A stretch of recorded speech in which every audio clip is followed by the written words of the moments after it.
Twist ಆಗ್ತಾ ಇದೆ. ನೇಹಾ ತಾಯಿ ಪೊಲೀಸರಿಗೆ ಮತ್ತೆ ದೂರನ್ನ ಕೊಟ್ಟಿದ್ದಾರೆ. ನೇಹಾ ಫೋಟೋಗಳನ್ನ ದುರ್ಬಳಕೆ ಮಾಡಿಕೊಳ್ಳಲಾಗ್ತಾ ಇದೆ ಅನ್ನೋ ವಿಚಾರಕ್ಕೆ ಸಂಬಂಧಪಟ್ಟಂತೆ ನೇಹಾ ತಾಯಿ ಪೊಲೀಸರಿಗೆ ದೂರು ಕೊಟ್ಟಿದ್ದಾರೆ.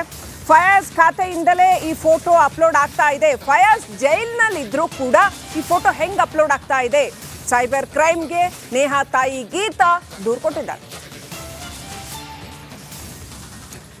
ನೇಹಾ ಹತ್ಯೆ ಪ್ರಕರಣ ದಿನದಿಂದ ದಿನಕ್ಕೆ ಹೊಸ ತಿರುವನ್ನು ಪಡೆದುಕೊಳ್ತಾನೆ ಇದೆ. ಹೊಸ ವಿಚಾರಗಳು ಬೆಳಕಿಗೆ ಬರ್ತಾನೆ ಇದ್ದಾವೆ. ಇದೀಗ ನೇಹಾ ತಾಯಿ ಕಂಪ್ಲೇಂಟ್ ಮಾಡಿದ್ದಾರೆ. ಎಲ್ಲರಿಗೂ ಆಶ್ಚರ್ಯ ಆಗಿತ್ತು, ಈ ಫೋಟೋಗಳು ಎಲ್ಲಿಂದ ಬರ್ತಾ ಇದ್ದಾವೆ, ಯಾರು ಲೀಕ್ ಮಾಡ್ತಾ ಇದ್ದಾರೆ, ಅಥವಾ ಈ ಫೋಟೋಗಳು ನಿಜವಾದ ಫೋಟೋಗಳ ಅಥವಾ ಇದು ಎಡಿಟೆಡ್, ಹೀಗೆ ಸಾಕಷ್ಟು ಪ್ರಶ್ನೆಗಳು ಹೇಳ್ತಾ ಇತ್ತು. ಇದೀಗ ಸೈಬರ್ ಕ್ರೈಮ್ಗೆ ನೇಹಾ ತಾಯಿ ಕಂಪ್ಲೇಂಟ್ ಕೊಟ್ಟಿದ್ದಾರೆ. ಕಾದ್ ನೋಡ್ಬೇಕಾಗಿದೆ ಸೈಬರ್ ಕ್ರೈಮ್ ಏನು ಇನ್ವೆಸ್ಟಿಗೇಷನ್ ಮಾಡುತ್ತೆ ಅಂತ. ಇವು ನಿಜವಾದ ಫೋಟೋಗಳ ಅಥವಾ ಇದನ್ನ ಎಲ್ಲಿಂದ ಅಪ್ಲೋಡ್ ಮಾಡಲಾಗ್ತಾ ಇದೆ, ಯಾಕೆ ಈ ಸಂದರ್ಭದಲ್ಲಿ ಅದನ್ನ ಅಪ್ಲೋಡ್ ಮಾಡಲಾಗ್ತಾ ಇದೆ, ಯಾರು ಮಾಡ್ತಾ ಇದ್ದಾರೆ?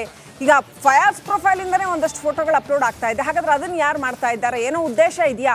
ಹೀಗೆ ನೂರಾರು ಪ್ರಶ್ನೆಗಳು ಉದ್ಭವಿಸುತ್ತೆ ನೇಹಾ ಪ್ರಕರಣದಲ್ಲಿ. ಈಗ ಆಕೆಯ ಸಾವಿನ ನಂತರದಲ್ಲಿ ಅಥವಾ ಹತ್ಯೆಯ ನಂತರದಲ್ಲಿ ಅದೆಷ್ಟು ಪ್ರಶ್ನೆಗಳು ಬರ್ತಾ ಇದ್ದಾವೆ. ಕೆಲವರು ಇಲ್ಲ ಅವರಿಬ್ರು ಪ್ರೀತಿಸ್ತಾ ಇದ್ರು ಅಂತ ಹೇಳಿಕೆ ಕೂಡ ಕೊಟ್ಟರು. ಅದಲ್ಲ, ಹಾಗಲ್ವೇ ಅಲ್ಲ ಅಂತ ಅವರ ತಂದೆ ತಾಯಿ ನಿರಾಕರಿಸಿದ್ರು.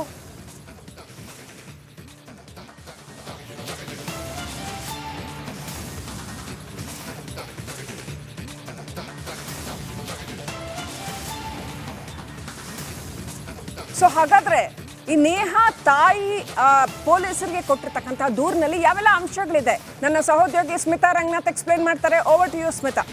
ಧನ್ಯವಾದ ಶ್ರೀಲಕ್ಷ್ಮಿ. ನೋಡಿ, ಯಾವಾಗ ನೇಹಾ ಹತ್ಯೆ ನಡೀತೋ ಅದೇ ದಿನ ಸಂಜೆ ಸೋಷಿಯಲ್ ಮೀಡಿಯಾದಲ್ಲಿ ಒಂದಷ್ಟು ವಿಡಿಯೋಗಳು ಹರಿದಾಡಲಿಕ್ಕೆ ಪ್ರಾರಂಭವಾಗುತ್ತೆ. ಅದರಲ್ಲೂ ಇನ್ಸ್ಟಾಗ್ರಾಮ್ ಅಕೌಂಟ್ನ ಮೂಲಕ ನೇಹಾ ಹಾಗೆ ಫಯಾಜ್ ಒಟ್ಟಿಗೆ ಇದ್ರು ಅನ್ನೋದಕ್ಕೆ ಇವೆಲ್ಲವೂ ಸಾಕ್ಷಿ ಅನ್ನೋ ಅರ್ಥದ ವಿಡಿಯೋಗಳು ಹರಿಬಿಡಲಿಕ್ಕೆ ಪ್ರಾರಂಭ ಮಾಡ್ತಾರೆ. ಆ ಕ್ಷಣದಿಂದಲೂ ಕೂಡ ನೇಹಾ ಪೋಷಕರು, ಇನ್ಫ್ಯಾಕ್ಟ್ ನೇಹಾ ತಂದೆ ನಿರಂಜನ್ ಹಿರೇಮಠ್ ಅನುಮಾನವನ್ನ ವ್ಯಕ್ತಪಡಿಸ್ತಾರೆ. ಏನೋ ಷಡ್ಯಂತರ ನಡೀತಾ ಇದೆ, ಯಾರೋ ಬೇಕಂತಲೇ ಪಿತೂರಿ ನಡೆಸ್ತಿದ್ದಾರೆ, ಹೀಗಾಗಿ ಫಯಾಜ್ನ ಅಕೌಂಟ್ನಿಂದಲೇ ವಿಡಿಯೋಗಳನ್ನು ಹರಿಬಿಡಲಾಗ್ತಿದೆ ಅನ್ನೋ ಆರೋಪವನ್ನ ಮೌಖಿಕವಾಗಿ ಮಾಡಿದ್ರು ಅವರ ತಂದೆ. ಆದರೆ ಇದೀಗ ನನ್ನ ಹಿಂದೆ ನೀವೇನು ಗಮನಿಸ್ತಾ ಇದ್ದೀರಿ ಸ್ಕ್ರೀನ್ನಲ್ಲಿ, ಇದು ನೇಹಾ ಅವರ ತಾಯಿ ಖುದ್ದು ಗೀತಾ ಹಿರೇಮಠ್ ಅವರು ಪೊಲೀಸರಿಗೆ ದಾಖಲು ಮಾಡಿರುವ ಕಂಪ್ಲೇಂಟ್ನ ಪ್ರತಿ. ಕ್ವಿಕ್ ಆಗಿ ಹೇಳ್ಬಿಡ್ತೀನಿ ನಾನು. ಸಂಜೆ 4:30 ಅಂದರೆ 18ನೇ ತಾರೀಕು ನೇಹಾ ಕೊಲೆ ಆಗುತ್ತೆ. ಆ ದಿನ ಸಂಜೆಯಿಂದಲೂ ಕೂಡ ಅನೇಕ ಇನ್ಸ್ಟಾಗ್ರಾಮ್ ಖಾತೆಗಳಿಂದ, ಅದರಲ್ಲೂ ನೇರವಾಗಿ ಫಯಾಜ್ನದ್ದೇ ಇನ್ಸ್ಟಾಗ್ರಾಮ್ ಖಾತೆಯಿಂದ ಕೆಲವೊಂದು ಮಾಫ್ಟ್ ಅಂದರೆ ತಿರುಚಲ್ಪಟ್ಟಿರುವ ಫೋಟೋ ಹಾಗೆ ವಿಡಿಯೋಗಳನ್ನು ಹರಿಬಿಡಲಾಗ್ತಾ ಇದೆ. ಅದರಲ್ಲೂ ಒಂದು 4 ಇನ್ಸ್ಟಾಗ್ರಾಮ್ ಐಡಿಗಳನ್ನು ಕೂಡ ಇದರಲ್ಲಿ ಮೆನ್ಷನ್ ಮಾಡಿದ್ದಾರೆ. ಫಯಾಜ್ ನೇಹಾ 2024 ಒಂದು ಖಾತೆ, ಫಯಾಜ್.ನೇಹಾ 2024 ಮತ್ತೊಂದು ಖಾತೆ, ಹಾಗೆ ಫಯಾಜ್ ನೇಹಾ _2024 ಈ ಅಕೌಂಟ್ಗಳಿಂದ ಸೋಷಿಯಲ್ ಮೀಡಿಯಾದಲ್ಲಿ ತಮ್ಮ ಮಗಳಾದ ನೇಹಾ ಹಾಗೆ ಫಯಾಜ್, ಆರೋಪಿ ಫಯಾಜ್ ಇವರಿಬ್ಬರೂ ಕೂಡಿ ಇರುವ ಸುಳ್ಳು ಭಾವಚಿತ್ರಗಳನ್ನು, ಸುಳ್ಳು ಅಂತ ಹೇಳಿ ಇಲ್ಲಿ ಬರೆದಿರೋದನ್ನು ನಾವು ಗಮನಿಸಬೇಕು, ಸುಳ್ಳು ಭಾವಚಿತ್ರ ಹಾಗೂ ವಿಡಿಯೋಗಳನ್ನು ಇನ್ಸ್ಟಾಗ್ರಾಮ್ ಐಡಿಗಳಿಂದ ಹರಿಬಿಡಲಾಗ್ತಾ ಇದೆ. ಇದರ ಬಗ್ಗೆ ಕಾನೂನಾತ್ಮಕವಾಗಿ ಕ್ರಮ ಕೈಗೊಳ್ಳಬೇಕು ಅಂತ ಹೇಳಿ ಖುದ್ದು ನೇಹಾ ಅವರ ತಾಯಿ ಗೀತಾ ಹಿರೇಮಠ್ ಅವರು ಸಹಿ ಮಾಡಿ ಪೊಲೀಸರಿಗೆ ನೀಡಿರುವ ದೂರಿನ ಪ್ರತಿ ಇದು. ನೇಹಾ ಪೋಷಕರು ಹೇಳ್ತಿರೋದೇನು ಅಂತಂದರೆ, ಯಾರೋ ಬೇಕಂತಲೇ ಫಯಾಜ್ನನ್ನ ಇಲ್ಲಿ ದೋಷಮುಕ್ತ ಅಂತ ಹೇಳಿ ತೋರಿಸ್ಲಿಕ್ಕೆ ಇದು ಲವ್ ಜಿಹಾದು ಮತ್ತೊಂದು ಅಲ್ಲ, ಬದಲಾಗಿ ಇಬ್ಬರೂ ಕೂಡ ಪರಸ್ಪರ ಪ್ರೀತಿಯಲ್ಲಿದ್ದರು ಅನ್ನೋದನ್ನು ತೋರಿಸುವ ಸಲುವಾಗಿ ಕೆಲವೊಂದಷ್ಟು ಮಾಫ್ಟ್ ಎಡಿಟೆಡ್ ವಿಡಿಯೋಗಳನ್ನು, ಫೋಟೋಗಳನ್ನು ಹರಿಬಿಡ್ತಾ ಇದ್ದಾರೆ. ಅದರಲ್ಲೂ ಈಗ ಆಲ್ರೆಡಿ ಜೈಲಲ್ಲಿದ್ದಾನೆ ಆರೋಪಿ ಫಯಾಜ್, ಅವನದ್ದೇ ಇನ್ಸ್ಟಾಗ್ರಾಮ್ ಖಾತೆಯಿಂದ ವಿಡಿಯೋ ಹಾಗೆ ಫೋಟೋಗಳನ್ನು ಹರಿಬಿಡಲಾಗ್ತಾ ಇದೆ. ಹೀಗಾಗಿ ಇದರ ಹಿಂದೆ ಯಾರಿದ್ದಾರೆ, ಯಾರು ಹ್ಯಾಂಡಲ್ ಮಾಡ್ತಿರೋದು ಈ ಅಕೌಂಟ್ಗಳನ್ನು, ಇದ್ರ ಬಗ್ಗೆ ನೀವು ತನಿಖೆಯನ್ನು ನಡೆಸಿ ಸ್ಟ್ರಿಕ್ಟ್ ಆದ ಕಾನೂನಾತ್ಮಕವಾದ ಕ್ರಮವನ್ನ ಕೈಗೊಳ್ಳಿ ಅಂತ ಹೇಳಿ ಗೀತಾ ಹಿರೇಮಠ್ ಅವರು, ನೇಹಾ ಅವರ ತಾಯಿ, ಪೊಲೀಸರಿಗೆ ಇವತ್ತು ದೂರನ್ನ ನೀಡಿದ್ದಾರೆ. ಪೊಲೀಸರು ಯಾವ ರೀತಿಯಾಗಿ ಇದನ್ನ ತನಿಖೆ ನಡೆಸ್ತಾರೆ, ಹಾಗೆ ತನಿಖೆ ನಂತರದಲ್ಲಿ ನಿಜಕ್ಕೂ ಕೂಡ ವಿಡಿಯೋ ಹಾಗೆ ಫೋಟೋಗಳೇನೀಗ ಸಾಮಾಜಿಕ ಜಾಲತಾಣದಲ್ಲಿ ಹರಿದಾಡ್ತಾ ಇದೆ, ಇದು ಒರಿಜಿನಲ್ ವಿಡಿಯೋಗಳ ಅಥವಾ ಎಡಿಟೆಡ್ ಕಾದ್ ನೋಡ್ಬೇಕಾಗಿದೆ. ಶ್ರೀಲಕ್ಷ್ಮಿ. ರೈಟ್, ಸಂಪರ್ಕದಲ್ಲಿರಿ ಸ್ಮಿತಾ ರಂಗನಾಥ್. ಹಾಗೆ ಹುಬ್ಬಳ್ಳಿಯಿಂದ ಪ್ರಕಾಶ್ ನಮ್ಮ ಪ್ರತಿನಿಧಿ ಸಂಪರ್ಕದಲ್ಲಿದ್ದಾರೆ.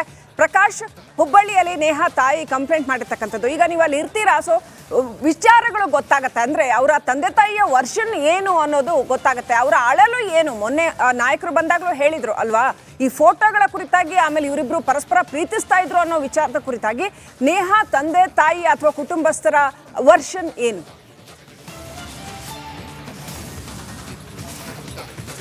ಎಸ್ ಶ್ರೀಲಕ್ಷ್ಮಿ, ಇದೀಗ ತಾನೇ ಏನು ಸ್ಮಿತಾ ಹೇಳಿದಾಗೆ ಈ ನೇಹಾ ಪ್ರಕರಣ ದಿನಕ್ಕೊಂದು, ನೇಹಾ ಹತ್ಯೆ ಪ್ರಕರಣ ದಿನಕ್ಕೊಂದು ತಿರುವುಗಳನ್ನು ಪಡ್ಕೊಳ್ತಾ ಇರ್ತಕ್ಕಂಥದ್ದು. ಯಾಕಂದರೆ ನೇಹಾ ಹತ್ಯೆ ಆದ ನಂತರ ದಿನಗಳಲ್ಲಿ ಸಾಕಷ್ಟು ಒಂದು ಅವರಿಬ್ಬರು ಜೊತೆಗಿರುವಂತಹ ಒಂದು ವಿಡಿಯೋಗಳು, ರೀಲ್ಸ್ಗಳು, ಫೋಟೋಗಳು ಸಾಕಷ್ಟು ಒಂದು ವೈರಲ್ ಆಗ್ತಾ ಇದ್ದಾವೆ. ಇನ್ನು ಪ್ರಮುಖವಾಗಿ ಫಯಾಜ್ ನೇಹಾ 2024 ಅಂತಕ್ಕಂಥ ಒಂದು ಇನ್ಸ್ಟಾ ID ಖಾತೆಯಿಂದ ಈ ಒಂದು ಫೋಟೋಗಳು, ವಿಡಿಯೋಗಳು ವೈರಲ್ ಆಗ್ತಾ ಇದೆ. ಒಂದು ಕಡೆ ನೇಹಾಳ ತಂದೆ, ಅದೇ ರೀತಿ ಅವಳ ತಾಯಿ ಹೇಳ್ತಾ ಇರುವಂಥದ್ದು, ಕಾಲೇಜು ದಿನಗಳಲ್ಲಿ ನೇಹಾ ಮತ್ತು ಫಯಾಜ್ ಇಬ್ಬರ ಸ್ನೇಹ ಇತ್ತು. ಆದರೆ ಈ ಸ್ನೇಹದ ಫೋಟೋಗಳನ್ನು ಏನು ಈ ರೀತಿ ತಿರ್ಚುವ ಮೂಲಕ ಸೃಷ್ಟಿ ಅಂದರೆ ಒಂದು ಇನ್ಸ್ಟಾಗ್ರಾಮ್ ID ಖಾತೆಯನ್ನು ಸೃಷ್ಟಿ ಮಾಡುವ ಮೂಲಕ ಸುಳ್ಳು ಫೋಟೋಗಳನ್ನು, ಸುಳ್ಳು ವಿಡಿಯೋಗಳನ್ನು ಹರಿಬಿಡಲಾಗ್ತಾ ಇದೆ. ಈ ಕುರಿತಂತೆ ಸೈಬರ್ ಕ್ರೈಮ್ ಪೊಲೀಸರು ಸೂಕ್ತವಾದಂಥ ತನಿಖೆಯನ್ನು ಮಾಡುವ ಮೂಲಕ ತಪ್ಪಿತಸ್ಥರು, ಅಂದರೆ ಈ ರೀತಿ ಸುಳ್ಳು ಫೋಟೋಗಳನ್ನು, ವಿಡಿಯೋಗಳನ್ನು, ರೀಲ್ಸ್ಗಳನ್ನು ಹರಿಬಿಡ್ತಾ ಇರ್ತಕ್ಕಂಥವ್ರ ವಿರುದ್ಧ ಕಠಿಣ ಕ್ರಮವನ್ನು ಕೈಗೊಳ್ಳಬೇಕು ಅಂತಕ್ಕಂಥ ವಿಚಾರದಲ್ಲಿ ಈಗಾಗಲೇ ಸೈಬರ್ ಕ್ರೈಮ್ಗೆ ನೇಹಾ ತಾಯಿ ದೂರನ್ನು ನೀಡಿರ್ತಕ್ಕಂಥದ್ದು. ಒಟ್ಟಾರೆ ಒಂದು ಕಡೆ ಏನು ನೇಹಾ ಹತ್ಯೆ ನಂತರ ದಿನಗಳಲ್ಲಿ ಕೆಲವೊಂದಿಷ್ಟು ವಿಡಿಯೋಗಳು, ಫೋಟೋಗಳು ಸಾಮಾಜಿಕ ಜಾಲತಾಣಗಳಲ್ಲಿ, ಅಂದರೆ ಇನ್ಸ್ಟಾಗ್ರಾಮ್ ಇರ್ಬೋದು, ಬೇರೆ ಬೇರೆ ಒಂದು ಸಾಮಾಜಿಕ ಜಾಲತಾಣಗಳಲ್ಲಿ ಏನು ಹರಿಬಿಡಲಾಗ್ತಾ ಇದೆ. ಈ ಕುರಿತಂತೆ ಅವರ ತಂದೆ ಮತ್ತು ತಾಯಿ ಕೂಡ ಅಸಮಾಧಾನಗೊಂಡಿರುವಂಥದ್ದು ಶ್ರೀಲಕ್ಷ್ಮಿ. ಜೊತೆಗೆ ಕೇವಲ ಅಂದರೆ ಈ ವಿಚಾರದಲ್ಲಿ ಸುಮ್ಮನೆ ಒಂದು ಕ್ಷುಲ್ಲಕವಾದಂಥ ಒಂದು ವಿಷಯನ ಇಟ್ಕೊಂಡು ಈ ರೀತಿ ಫೋಟೋಗಳನ್ನು, ವಿಡಿಯೋಗಳನ್ನ ಹರಿಬಿಡಲಾಗ್ತಾ ಇದೆ ಅಂತಕ್ಕಂಥ ದೂರನ್ನು ವಿದ್ಯಾನಗರ ಪೊಲೀಸ್ ಠಾಣೆ ಇರ್ಬೋದು, ಅದರ ಜೊತೆಗೆ ಸೈಬರ್ ಕ್ರೈಮ್ ಪೊಲೀಸ್ ಠಾಣೆಗೆ ಈಗಾಗಲೇ ನೇಹಾ ಅವರ ತಾಯಿ ಗೀತಾ ಹಿರೇಮಠ ಅವರು ದೂರನ್ನು ನೀಡಿರ್ತಕ್ಕಂಥದ್ದು ಶ್ರೀಲಕ್ಷ್ಮಿ. Thank you Prakash, ಡೀಟೇಲ್ಸ್ಗಾಗಿ.